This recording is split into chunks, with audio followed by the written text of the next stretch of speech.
నా డబ్బు నాకు ఇదే లోకమమ్మ.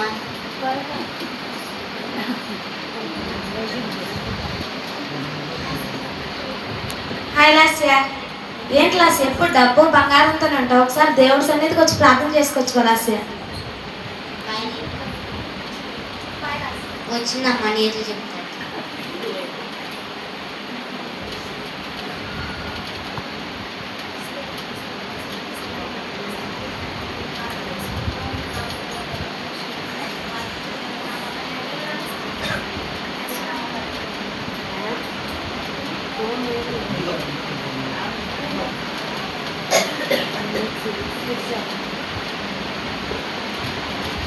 దుష్టుల ఆలోచన చెప్పుకున్నాడు, ఒక పాపల మార్గం మీద ఒక అపహాస్యకులున్న కూర్చుండు చోట కూర్చుండగా యెహోవా ధర్మశాస్త్రమునందు ఆనందించుచు దివారాత్రములు దానిని ధ్యానించువాడు ధన్యుడు. అతడు నీటి కాలువల యోరను నాటబడినదై ఆకువాడక తన కాలమందు ఫలమిచ్చు చెట్టు వలె నందుడు. అతడు చేయనదంతై సఫలమగును. దుష్టులు అలాగునుండక గాలి చెదరగొట్టు పొట్టు వలె నందుడు. కాబట్టి న్యాయ విమర్శలో దుష్టులను, నీతిమంతుల సభలో పాపులను నిలువరు. నీతిమంతుల మార్గము యెహోవాకు తెలియదు, దుష్టుల మార్గము నాశనముకు నడుపును. ఆమె యేసయ్యానికి స్తోత్రములు. కానీ ఈ వాక్యం నా పట్ల నెరవేరడానికి సహాయం చేయండి. యేసు నామములో అడిగి వేడుకుంటున్నాం తండ్రి, ఆమె. అయ్యో, తలనొప్పి ఉంది, హాస్పిటల్ నుంచి.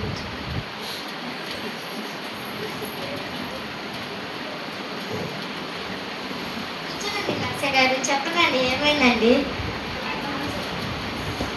మేడం గారు తలనొప్పి ఉందా? చూడండి. సరే అండి, చూస్తాను. అంటే మీకు బ్లడ్ షుగర్ ఉందండి. అయ్యో, బ్రెయిన్ షుగర్ ఉందండి. అయ్యో, బ్రెయిన్ షుగర్ వచ్చిందా? అవునండి. మేమేం చేయలేమండి, ప్రస్తుతానికి టాబ్లెట్స్ ఇస్తాం, యూజ్ చేసుకోండి.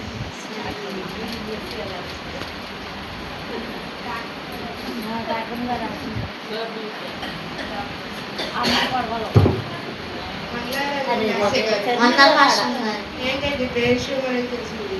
అవునండి. అవునా, నేను కూడా మీ గురించి ప్రార్థన చేస్తాను. నేను కూడా ప్రార్థన back side brain sugar sweet ప్రకారం డాక్టర్ రిపోర్ట్ నార్మల్గా రావడానికి సహాయం చేయడం ప్లేస్ నార్మల్ సరేనండి.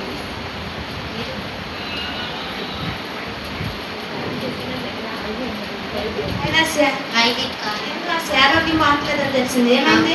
బ్రెయిన్ షుగర్ వచ్చి. అవునా లాస్య, మా దేవుడు నేను స్వస్థపరుస్తారు, నువ్వు కూడా ప్రార్థన చేసు. Okay, bye Lasya. ఏం చేయలేమని చెప్పాను కదండి, మళ్ళీ వచ్చారేంటండి? నాకు తగ్గినట్లు ఉందండి, చూడండి అసలు. సరే అండి. బావు మీ దేవుడు మీ పట్ల కార్యం చేశాడండి, మీ బ్రెయిన్ షుగర్ తగ్గిపోయింది. సరేనండి. అమ్మయ్యా, నా బ్రెయిన్ షుగర్ తగ్గిపోయింది. నా దగ్గర ఉన్న డబ్బులు, నగలు దేవుడి సన్నిధికి ఇస్తా అన్నా కదా, ఐడియా సచ్చి పేపర్ పక్కన చేద్దాం. 2 లక్షల ఫోన్ రుణాలకే ఇస్తా.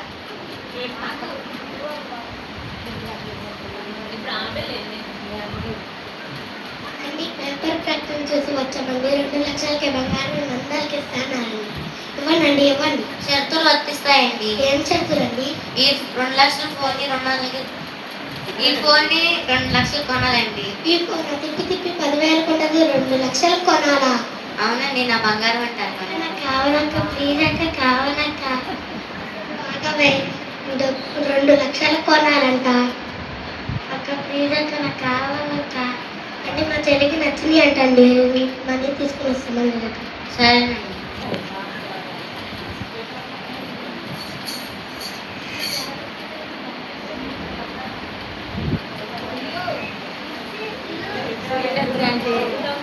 ఇంత బంగారం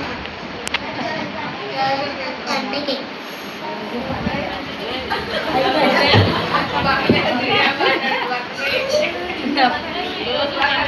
తీసుకొచ్చానండి. చెప్పక్క. మన మీద బంగారం ఫోన్ ఎట్లా? సరే అక్క, నమ్మక్క బంగారం. సరిగ్గా చూసావా ప్రైజీ? చూసాక నమ్మక్క. అక్కడే ఉండి చూసిరా ప్రైజీ. లేదక్క. అయ్యో బంగారం డబ్బులు లేవండి. లేవా? అంతా నీ వల్లే, నీ వల్లే. పద ఇంటికి పోదాం.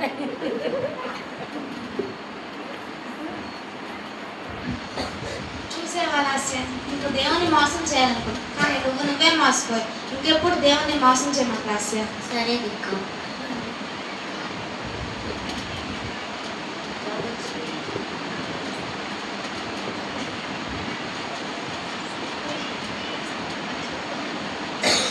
అది అక్క, సాఫ్ట్వేర్ నీకు జాబ్ వచ్చింది అక్క. సాఫ్ట్వేర్ ఇంజనీర్ ఎలక్ట్రిక్ ల్యాబ్స్ అక్క. దేవునికి స్తోత్రం.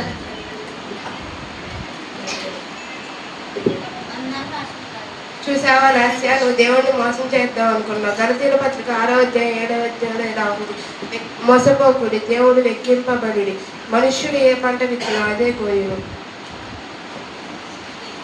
ఆమె దీని ద్వారా మీరు ఏమి నేర్చుకున్నారంటే ఎప్పుడు దేవుని మోసం చేయకండి. Thank you.